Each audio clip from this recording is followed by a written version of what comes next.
Good evening, I'm Haley and today I'm making fudgy brownies with a peanut butter swirl. So this is gonna be super tasty for all you peanut butter lovers out there. So let's get started.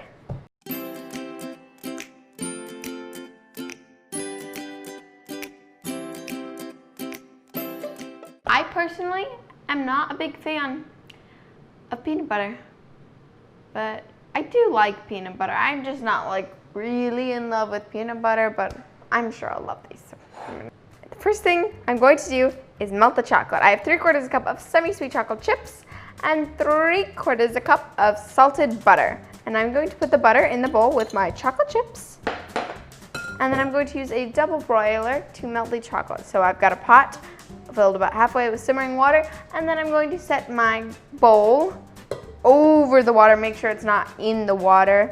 And also make sure that you're using a heat-proof bowl. I don't feel like I should have to say that, but just in case, no, be careful. You want to make sure that it's not going to catch on fire and burn your whole house down when you're just trying to have some brownies. So keep that in mind.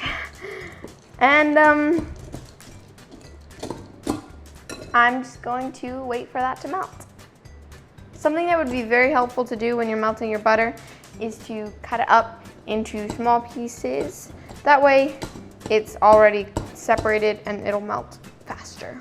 When you're done melting your butter and your chocolate, you should be able to whisk it around quite easily, and it's gonna be like super liquidy and super smooth. And then I'm gonna take it off the heat and take it off the pot of simmering water. And be careful here, you might need to use oven mitts. All right, so my chocolate and my butter is all melted, and it's time for the next step, which is adding everything except the flour. So I have 3/4 cup of white sugar, 3/4 cup of brown sugar, 1.5 tablespoons of unsweetened cocoa powder, 2 teaspoons of vanilla extract, and 3 eggs. And you might want to crack these in a separate bowl before you put them into the brownie batter, just in case you get any shell in it, just to be safe. And now because I have lots of eggs on my hands, I'm going to go wash them. And I'm going to whisk all of those ingredients in.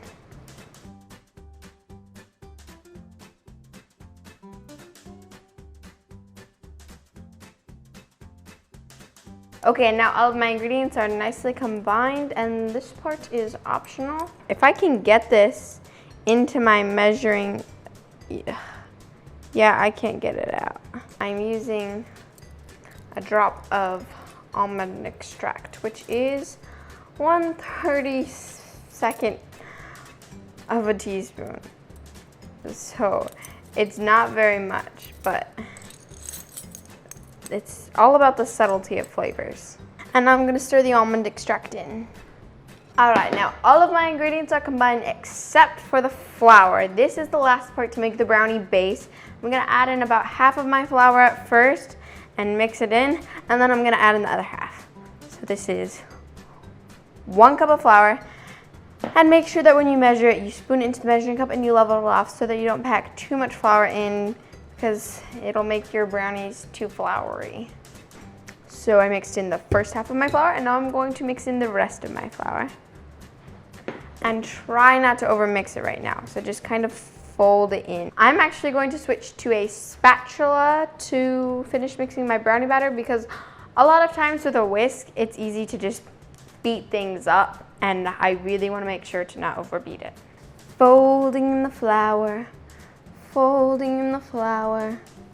Oh no.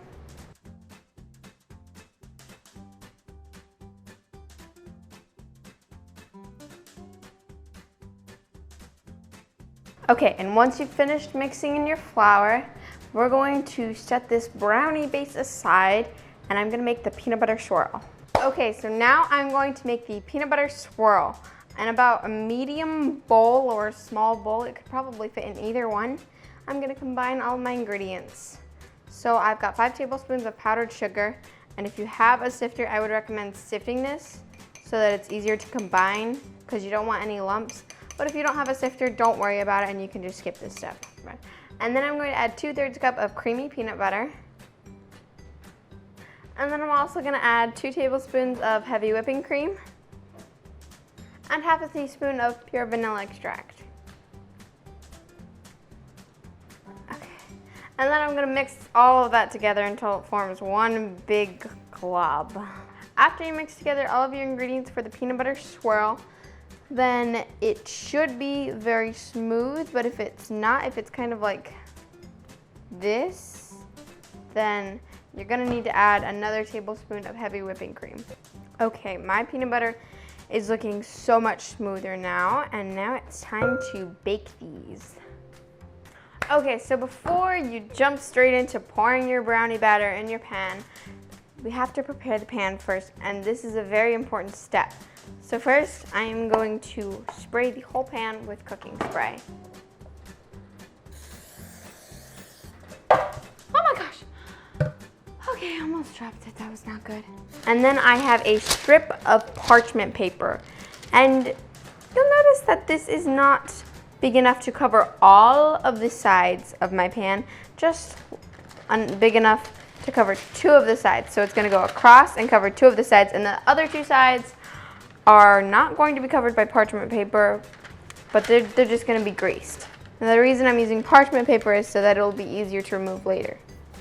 But if you use a whole piece of parchment paper and you stuff it into the corners, then the brownie batter gets caught in the corners, and then it gets all sticky and messy in there, so that would not be good. Okay, now that my pan is all prepared, I'm gonna pour all of the brownie batter in. Woohoo! Oh my gosh, that bowl is heavy when you hold it with one hand. It hurts. Okay, and now I'm going to use my spatula to make sure that the brownie batter is all evenly spread out throughout the pan. Okay, now the next layer is going to be the peanut butter swirl. So I'm just going to take spoonfuls of this and drop it on top. And then after I finish doing this with all of the peanut butter swirl, then I'm gonna take a knife and lightly swirl it around.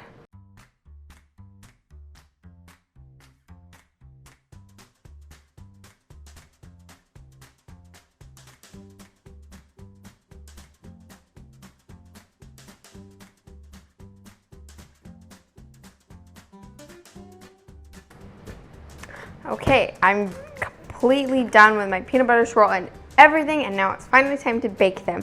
My oven is preheated to 350 degrees Fahrenheit, and I'm gonna bake these for about 30 minutes or until a toothpick inserted comes out like kind of fudgy. It shouldn't be dry because that means you overbaked your brownies, and you don't want to overbake your brownies. The top will look dry and baked, but you want the toothpick to come out moist, not with wet batter, but just with moist crumbs, and it should be kind of fudgy. I'm going to bake them.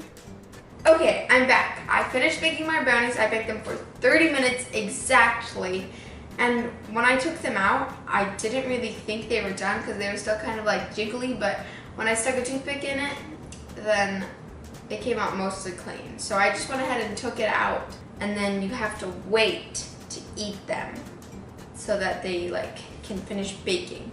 So my brownies have been sitting all day, and I'm ready to try these.